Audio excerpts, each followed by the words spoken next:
Amén. Que Dios le bendiga a todos. Muchas bendiciones de parte de Dios para sus vidas. Como decía el pastor, y por lo cual me siento muy agradecida que me hayan dado este privilegio de compartir la palabra con ustedes en este día. Yo llegué a esta iglesia a los 16 años y era una jovencita que no sabía ni lo que quería en la vida. Ustedes saben que a los 16 años la mente anda por el mundo y uno no sabe dónde tiene los pies. Pero el Señor tenía un propósito conmigo. Y Dios me trajo a esta iglesia.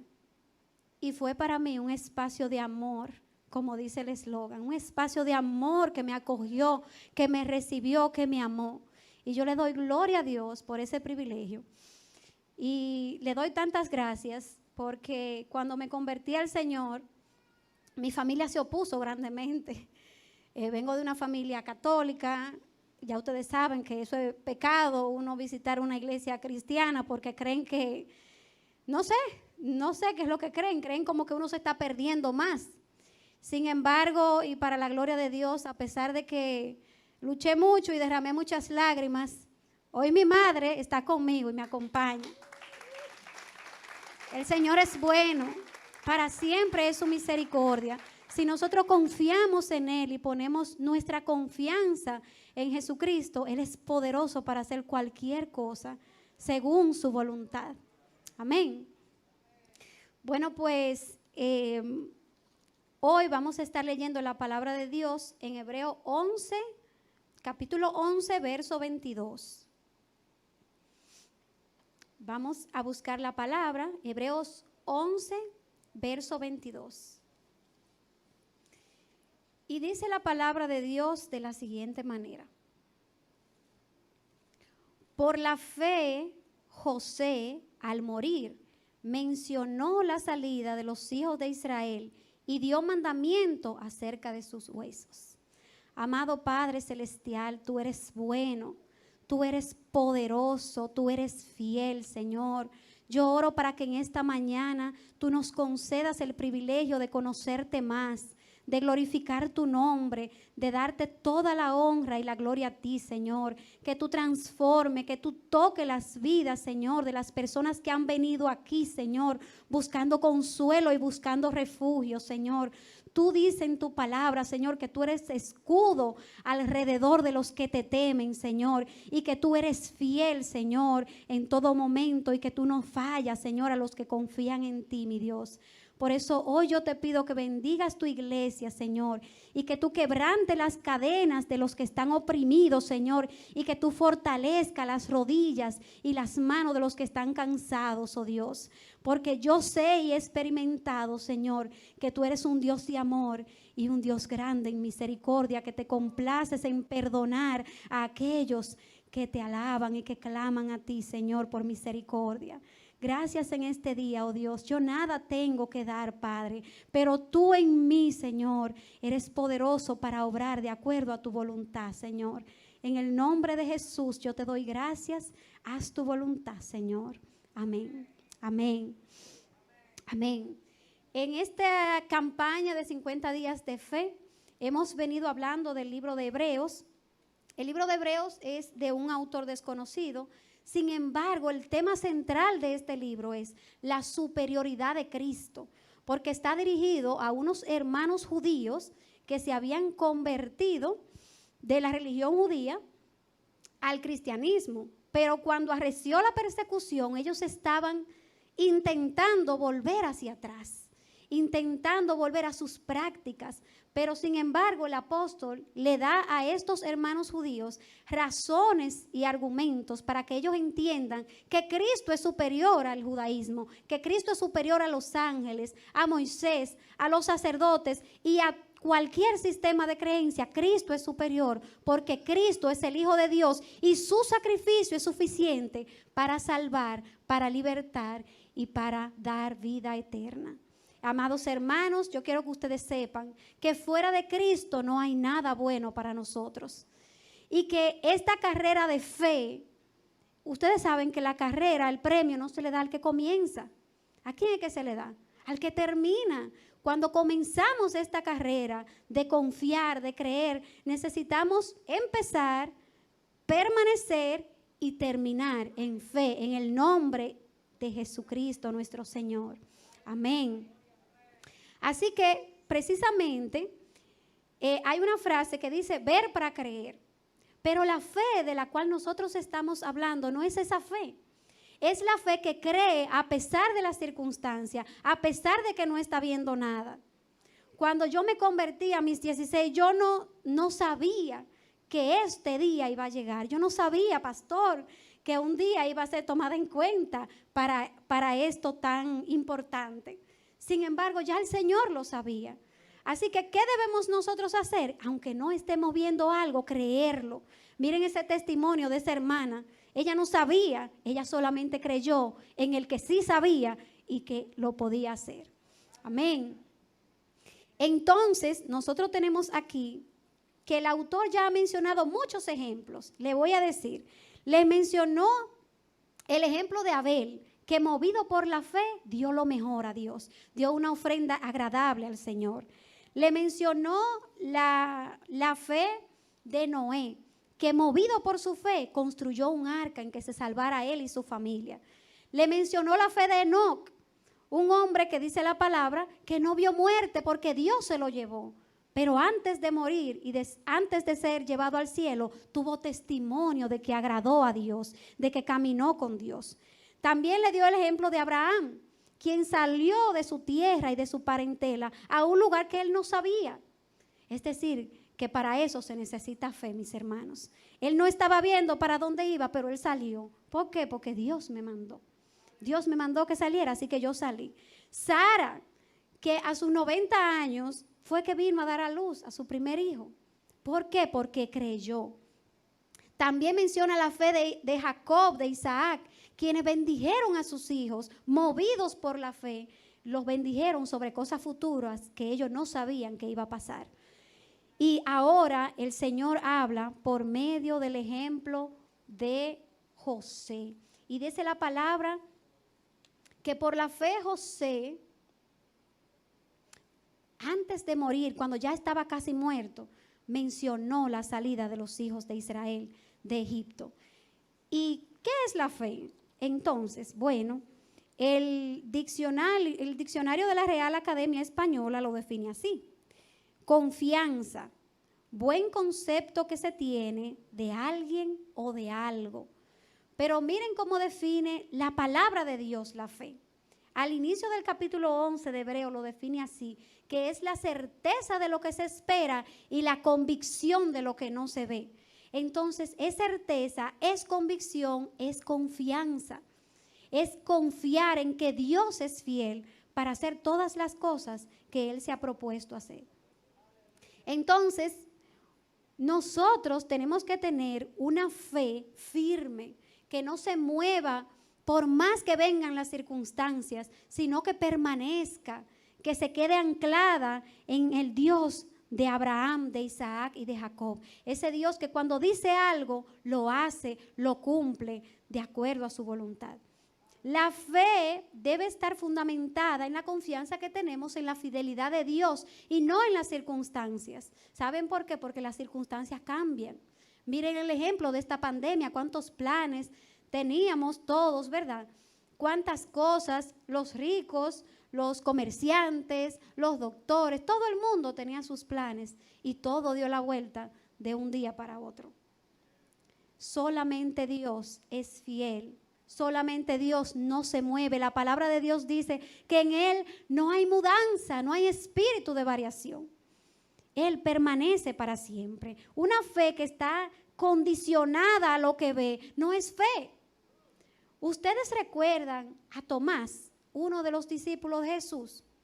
Cuando a él le contaron que Jesús había resucitado, él dijo: si yo no viera sus manos, si yo no viera en sus manos la señal de los clavos y metiera mi dedo en ese agujero y metiera mi mano en el costado del Señor, yo no lo voy a creer. Pero 8 días después, el Señor vuelve y se les aparece a los discípulos y le dice: Tomás, mete aquí tu dedo, acércate y mete tu mano en mi costado y no seas incrédulo, sino creyente. Hermanos, creer es un reto, pero es un reto que vale la pena alcanzar. Es una carrera que vale la pena correr, porque la recompensa y el galardón es grande en Cristo Jesús, nuestro Señor y Salvador, que vive por siempre y que reina con poder y autoridad. Y cuando Tomás vio al Señor, no le quedó más que decir: Señor mío y Dios mío. Y Jesús le responde: porque me viste, creíste. Bienaventurados los que no vieron y creyeron. Ustedes y yo somos bienaventurados si creemos, porque no hemos visto al Señor con nuestros ojos, pero sabemos que Él es real, que Él es bueno con los que se acercan a Él de corazón y con sinceridad. Nada podemos hacer sin el Señor, pero tampoco lo podemos engañar. Nosotros no podemos aparentar delante de Dios creer si en verdad no creemos de corazón. El Señor es bueno. El objetivo de este autor de Hebreo es exhortar a esos hermanos judíos a que se mantengan firmes. Ya le había mencionado los ejemplos que les acabo de decir. Sin embargo, ahora les habla de José. Vamos a conocer un poco de José, porque este fue un joven que pasó por muchas dificultades en su vida. Lo primero que pasa en la vida de José es que cuando él tiene 17 años de edad, dice la palabra que José era el hijo número 11 de Jacob. Oiga eso, el 11 de Jacob. Y dice que él lo amaba mucho porque le nació en la vejez. Y aparte de que le nació en la vejez, era hijo de la mujer que él amaba, de Raquel. Así que hasta ahora todo parece muy bien, un padre que ama a su hijo, ¿verdad? Pero aparte de eso, le regala una túnica que lo hace distinguir, lo hace sobresaltar sobre sus hermanos. Es decir, que su padre tenía una preferencia por ese hijo. Y esa preferencia hizo que sus hermanos estuvieran celosos, estuvieran con recelos de él. Y dice la palabra que Jacob tenía a José como su mano derecha. Lo mandaba a supervisar a sus hermanos, a ver si estaban haciendo las cosas bien. Y de allá para acá venía José a contarle a su papá lo que había visto. Ustedes saben que a la gente no le gusta mucho que lo supervisen. Y a veces el supervisor se gana la mala voluntad de a quienes supervisan. Pero ese era el trabajo de José, ser la mano derecha de su padre. Sin embargo, el Señor tenía un plan para la vida de José. Y ese supervisar a sus hermanos y ser la mano derecha de su padre le sirvió a él como un ensayo para lo que había de venir. Hermanos, José no se imaginaba lo que había de venir. Así como nosotros en el día de hoy no nos imaginamos lo que va a pasar mañana, ni siquiera lo que va a pasar en una hora. Nosotros no nos los imaginamos, pero el Señor sí sabe. Y Dios tiene un plan. Así que nosotros debemos confiar en ese plan que Dios tiene para nuestra vida. Y si nosotros confiamos en el Señor y depositamos en Él nuestra confianza, vamos a terminar concluyendo lo que dice Romanos 8, que todo obra para bien a aquellos que aman al Señor y que conforme a su propósito han sido llamados. No importa lo que pase, si es una enfermedad, si obró para que tú conocieras a Jesús, gloria a Dios. Bendito sea el Señor. Así que sus hermanos lo despreciaban.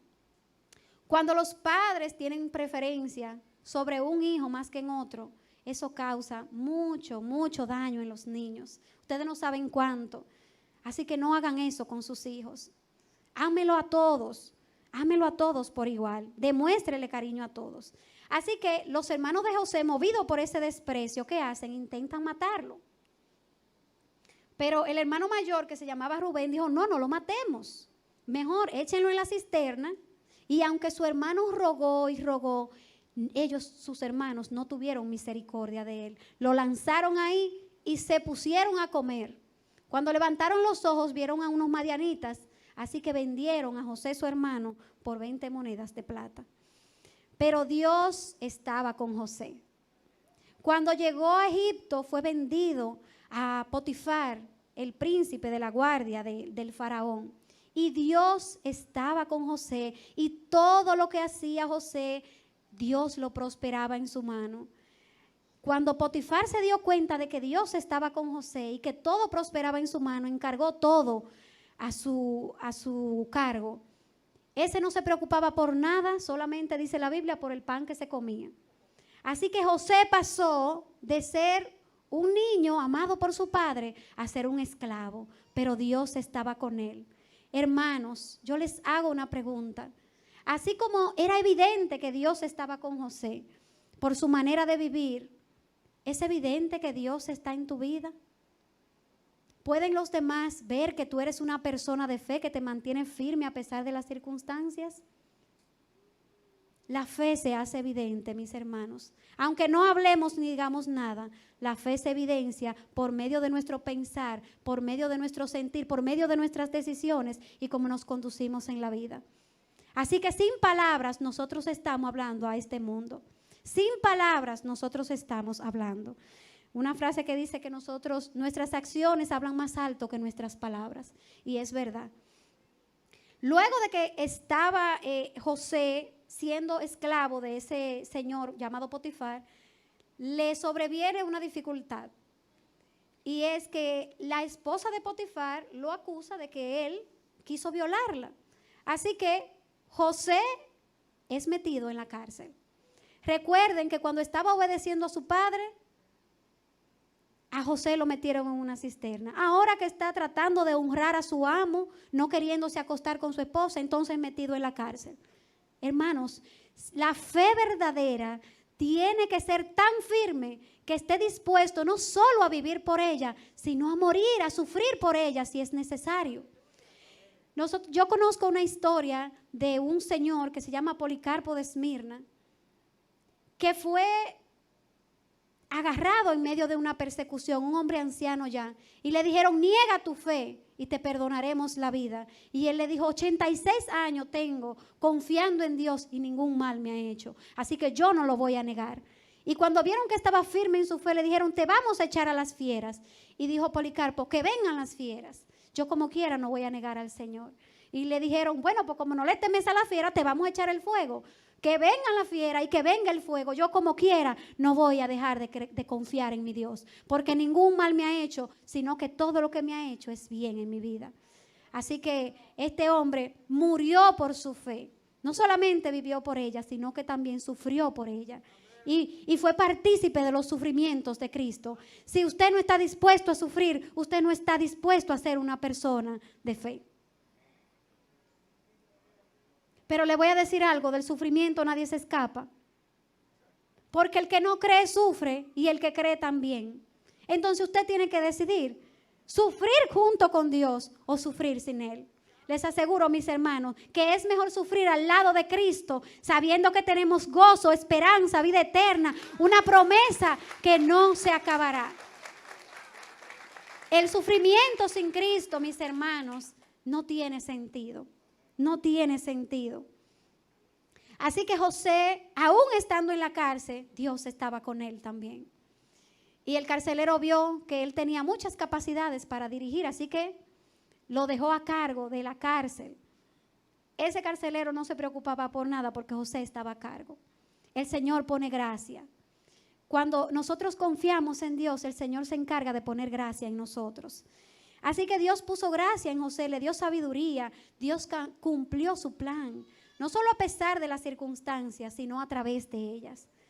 Dios es especialista en usar las circunstancias difíciles para su gloria y para su honra.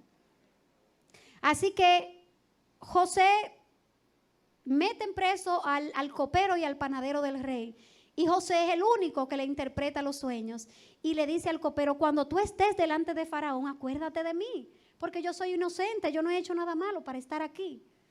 Pero cuando el copero sale, así mismo como José le había dicho que iba a pasar, el copero se olvida de José. Y 2 años después, cuando Faraón tiene un sueño, que se acuerda que un muchacho en la cárcel, hebreo, que confiaba en Dios, le interpretó sus sueños. Hermanos, el mejor aliado que usted puede tener en esta vida es Dios, porque Dios no se olvida de sus hijos, Dios no se olvida de lo que ponen su confianza y su esperanza en Él. El hombre se puede olvidar de ti, Nosotros fallamos. Piensen las personas, no a las que ustedes, no a la que le han fallado a ustedes, sino a la que ustedes le han fallado. ¿Verdad que nosotros fallamos?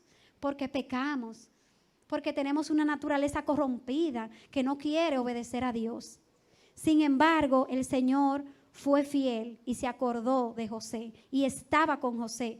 Y cuando el faraón le dice el sueño a José, José se lo interpreta, pero antes le dice: no soy yo que te voy a interpretar el sueño, es Dios que va a dar la respuesta propicia a Faraón.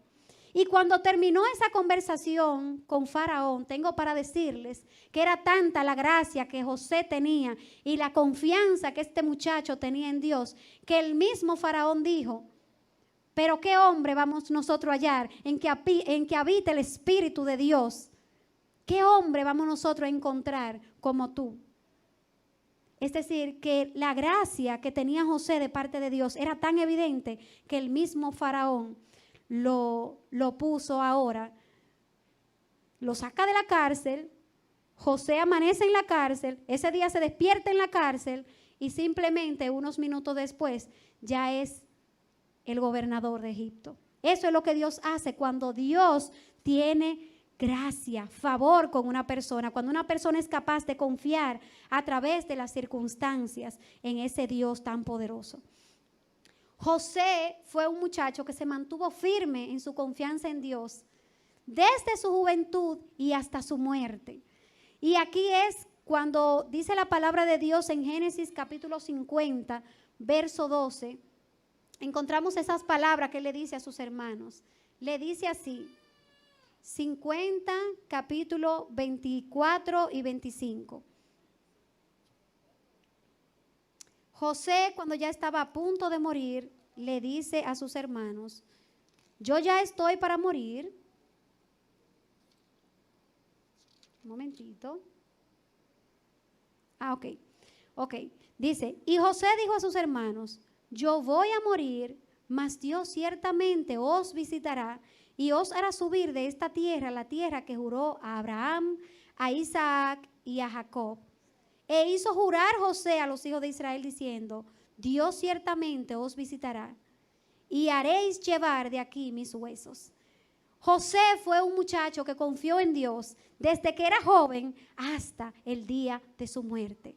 Fue una fe que permaneció firme a través de las circunstancias. Yo les aseguro, mis hermanos, que si José se hubiera puesto a sacar cuenta de que los hermanos lo ofendieron, de que el copero se olvidó de él, de que mire esta mujer la calumnia que me ha inventado, si él se hubiera puesto a reclamar, a quejarse, a guardar rencor en su corazón, a todas esas personas que le hirieron, la historia hubiera sido diferente. Pero no para bien, sino para mal. Sin embargo, cuando decidimos en nuestro corazón perdonar, seguir hacia adelante, confiar en lo que Dios dijo, simplemente porque Él es Dios y porque Él es fiel, aunque mis ojos no vean, yo voy a confiar que Dios va a ser fiel a todas sus promesas en mi vida. Amén. Así que cuando José estuvo en una buena posición en Egipto, mandó a buscar su familia. Y de esta manera fue que Israel llegó a estar en Egipto. Y dice la palabra que Dios prosperó ese pueblo, estaba con ese pueblo. Pero 400 años y pico duraron esa gente siendo esclava. Mire, cuando José mandó a buscar a su familia, fue con bombos y con platillos que lo fue a buscar. Y lo recibieron muy bien. Y dice la palabra que le dieron Gosén, la mejor tierra de Egipto. Pero 400 años después ya eran esclavos. ¿Cuánto cambió la historia? ¿Verdad que sí? Eso mismo es lo que hace el mundo con nosotros. Nos ofrece los mejores placeres, los mejores deleites, pero es con el fin de esclavizar nuestras vidas y apartarnos que el plan Dios diseñó para nosotros. Esto hace el pecado. Esto hace Satanás con las personas que se rehúsan a confiar en Dios. Y de esta manera nosotros tenemos que entender que el pecado, el mundo en que vivimos es pecaminoso, nuestro corazón es pecaminoso. Incluso me encontré con una frase que definía el pecado, la mundanalidad y el sistema que gobierna este mundo, y dice que la mundanalidad es el sistema de valores que hace que todo lo pecaminoso parezca normal y todo lo justo parezca algo imposible, parezca algo extraño. En la sociedad donde vivimos, defender a un niño en el vientre de su madre es algo anormal. ¿Sabe por qué? Porque está corrompido y porque ha dado la espalda a Dios. Sin embargo, Dios es fiel a los que confían en Él. Dios es fiel a los que confían en sus promesas. Aquí dice la palabra de Dios que Dios había prometido a Abraham y a Isaac una tierra, la tierra de Canaán que fluye leche y miel. Y ellos vivieron creyendo en esa promesa y murieron creyendo en ella. Sin embargo, Dios no se olvidaba de sus promesas. Dios no se olvida de los planes que tiene para tu vida, pero es necesario que ponga tus ojos en Él y que confíes y creas que lo que Él dijo, Él lo hará. No importa lo que el mundo diga. Recuerda que el mundo es contrario a los planes de Dios y al propósito de Dios.